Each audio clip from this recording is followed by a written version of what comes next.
In this video, we're going to fill out the About You section together. Please know that anything that has an asterisk next to it is required. If it doesn't have an asterisk, then it's not required, it's just optional. As you can see, I pre-filled every section so that we can go through this a little bit faster. If you do need help, there's also these blue eyes that you can click on and it'll give you more information about that section. Also, there's some really informative descriptions on top of the question. So here it's asking for your name, but they're asking for your legal name, not just a name that you go by. So if you have a preferred name, you can write it down here where it says preferred first name. Otherwise, please report your legal given name, the name on your birth certificate and legal records here in this section. First name, middle name, last name, and if you have a suffix. So if you're junior, the second, the third, fourth, you would indicate that here. The next question is asking if you've ever had any other names. Maybe you changed your name because you got married, or maybe you just changed your name because you wanted to. Then you would say yes or no. If you have, you're going to click yes, and then they're going to ask you what other names you've been going by. And if you say no, then you're done with this question. The next question wants to know when you were born, so you'll give your legal birthday, and then where were you born? So you're going to say what country you were born in, the state, and then the city. Notice how all of these questions have asterisks. The only ones that don't have an asterisk is preferred first name and whether or not you had another legal name. If you say you did, then the next question is going to have an asterisk on it. So they're going to need to know what the other legal name was.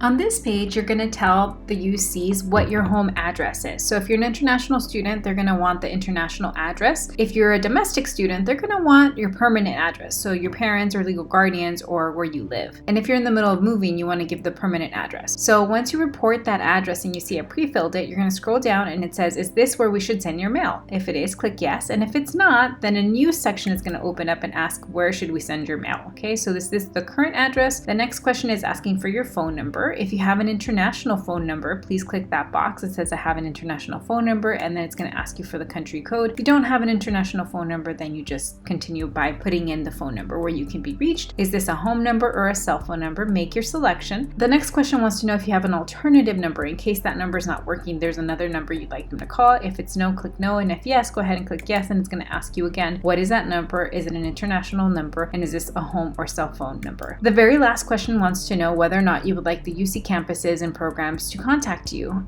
so they can give you outreach, some updates, some general information. If you're okay with that, go ahead and click this box that says I authorize the University of California to share my contact information, and if not, then go ahead and make sure that it's unchecked. Okay, when you're ready, click save and continue. In this page, you're going to have to report information regarding citizenship and residency.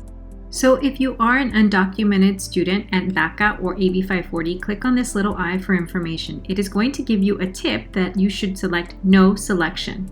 If you are not an undocumented in DACA or AB 540 student, then click on your country of citizenship. Okay, now scroll down to the next question. Do you have a U.S. Social Security number or an identifying taxpayer identification number? The last question is asking, by the time you attend UC, will you have graduated from a California high school? And now there's a light gray section that is asking if by the time I attend UC, would I have attended a California high school for 3 or more years, K through 12? When ready, click save and continue. Demographic information. So in this section, you have the option to answer questions that will give the UC information about your ethnicity and background. You don't have to. None of the questions on this page are actually required. So if you want to, you can just scroll down to the bottom and click on save and continue, move on to the next section. If you're okay answering these questions, then you can start from the top. First question is asking if you consider yourself Hispanic or Latino. Hispanic or Latino, what group do you identify with? Make your selection here. Do you identify with any of these following groups? So if you identify with African American or Black, American Indian, Alaska Native, Asian, Asian American, Pacific Islander, Southwest Asian, and North African, White Caucasian. So you make your selection, check all the boxes that apply to you. The following section wants to ask you questions about gender and sexual orientation. If you are comfortable answering these questions, you can. How do you describe yourself? And you have 6 different options. Pick the one that describes you best. The last one is, what do you consider yourself? If you feel comfortable answering this question, go ahead and answer it. If not, you can leave everything blank as I just did and click on save and continue. On this page, you're going to answer questions about your background. So the first question is, what language did you learn to speak first? Make your selection here. The next question is asking you just personal questions about yourself. You can click on the I if you have questions about that. Otherwise, check all the boxes that apply. The last question is asking, are you a dependent of U.S. military, veteran, or service member? If you say yes, click yes, and if it's a no, click no. When ready, click on save and continue. And you will answer questions about your household. The question is, do you live by yourself? Yes or no? And if you say no, it's going to ask you, who do you live with? Your spouse, your children, your parents, others. So make your selection.